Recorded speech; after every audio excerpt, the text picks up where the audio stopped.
Thank you so much for organizing this program and for inviting me also. I think it is very important that such programs are happening when actually a silent and undeclared emergency is going on in this country. So I'll say the time is very limited, so I'll say a few things about human rights, and then I will also talk about Hani Babu's case, that is my husband's incarceration. So the thing about human rights is that on the one hand, there are people who ask who is the human in human rights. That question was raised also, and we are witnessing that very clearly at this point of time when there is a genocide going on in Palestine, but a person as huge as Elon Musk can go to Israel and cry about the oppression happening to Israelis. Okay, it beats our logic. It really goes against our logic that how can this happen? And we can only understand this when we understand the whole idea of the human. Okay, so when the Ukraine war was going on, everybody was so disturbed by it because the idea of the human is constructed around certain bodies, certain people. And the reason for that construction, which goes back to colonialism, was to oppress. Okay, so deliberately the idea of human was constructed around certain bodies and certain skin colors and certain communities so that the others can be like animals. Okay, I don't want to make the animal-human binary, but it is like you don't then have to ask them, like how was Palestine given as Israel, made into Israel? Because nobody thought that you needed to ask people who were living there. Why? Because they were not human. Okay, so many of us are outside this boundary of the human, and this is the question, this is the biggest question of this period that we are facing. But we have to also remember that even as we are asking this very important question, there is a huge delegitimization of what is called human rights. Like I work on films, so I know in so many films you can see the hero getting enraged by human rights. It's like now they will come, the hero will say that now they will come to talk about the human rights of Kasab. Okay, this is a dialogue from a film. So this is the kind of, there is also, as we question human rights, there is a complete delegitimization of human rights that is constantly happening. It is seen as something that some people who don't have any work and some people who are anti-national, okay, which is who are doing. Human rights is the work of anti-nationals. And if you're talking about the human rights of some people, those people are terrorists, and you're talking about the human rights of terrorists. What should you do with them? We should just get rid of them, kill them, incarcerate them, and not consider them as human. Again, this idea of the human.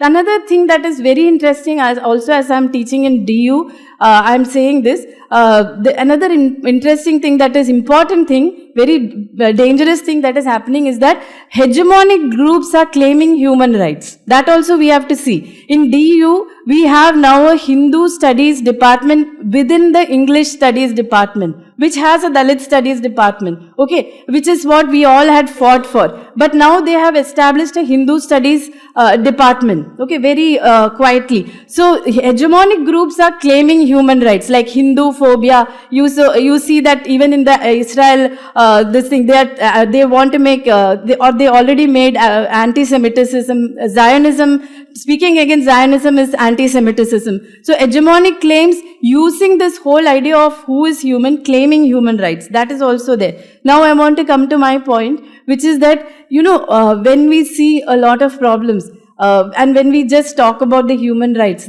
many people, and I belong to that group, which thinks that we have to go beyond human rights. Okay, so often the discourse of human rights comes when there is violence. Okay, when there is violence, when, for example, in my case, there is incarceration that has already happened. There is an incarceration that happened, and human rights allow you to fight that incarceration and, campaign for that incarceration. But if you look at a problem like political prisons or the prisons or Kashmir issue or any problem, it is not a question of human rights alone. It's a larger, deeper, structural problem. And when we are only looking at that whole huge problem only in terms of human rights, that is also a problem. Okay, so these are because we need to see the structural problem itself. So having said these things about human rights, I want to talk about my own case. our case is like my husband's case is a very good example of the violation of all kinds of human rights. Our house was raided without even a search warrant in 2019. We were closed up in the house for almost 6 hours when the police went around videographing books. They were not interested in the baskets and cardboard boxes in our house. They were videographing the books that we read, and they confiscated 2 books which are available publicly, and they took away the laptop that my husband was using without even giving us any hash value and all that, which we didn't know. And then 1 year later, they come back and call him for interrogation.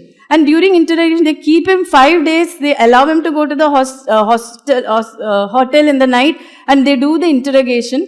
And at the end of 5 days, they arrest him saying that you're a dreaded Maoist, you're connected to Maoism. And what is the proof? Because this laptop that they had taken away from our house last year had 65 documents which proves that he is a Maoist. Okay, and he has never created that document or ever opened that document in his computer. They themselves say, but still it proves it is Maoist. Now, if you look at this case, why is it that in such a case he has been a person who comes from an OBC Muslim community who was trying to, work for the good of Delhi University? He is one among the many teachers who has struggled for OBC reservation, and everyone who is in DU knows the big difference that the implementation of OBC reservation has made to Delhi University. And my husband Hani Babu was an important part of it, giving RTAs and, leading campaigns, setting up an academic forum for OBC teachers.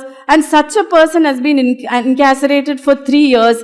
He cannot teach now, he cannot do his activism. He was like a solace to all the subaltern students there who used to come to Delhi University. Such a person has been, not allowed to do just because some documents were found in his computers. Okay, unsigned, typed documents which were never created by him and not opened by him. And if you look at what is the structural problem here, the structural problem is this UAPA. Okay, UAPA, which the Congress government brought in, and then the BJP took it further, using this law, which allows the police to, and using this whole discourse of terrorism. Okay, using this whole discourse of terrorism. And when we look at the prison system and when we look at this whole UAPA, we realize that my husband's case is become very prominent, but we realize that there are around 27 to 30,000 Adivasis who have been pushed into jail using UAPA. Okay, this many, and this must be a less number.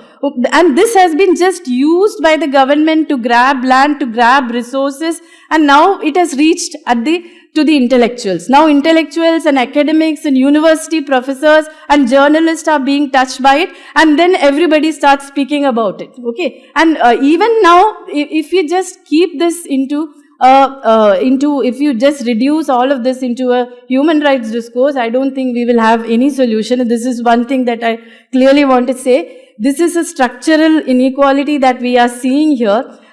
For example, as earlier also it was said, the prisons are filled with SC, ST, OBC people, and the judges are filled with upper caste people. Okay, so this is total this is like a colony that we are living in. We are actually colonized by certain groups within which none of us are human. Okay, we are not human. We can be thrown into prison. We can be killed. We can be, anything can be done with us. So this is a reality that we have to face. And even as we speak about human rights, I think we have to address the structural problems in all of the issues that we are facing today. And then only we can go forward. This is all I want to say. Thank you.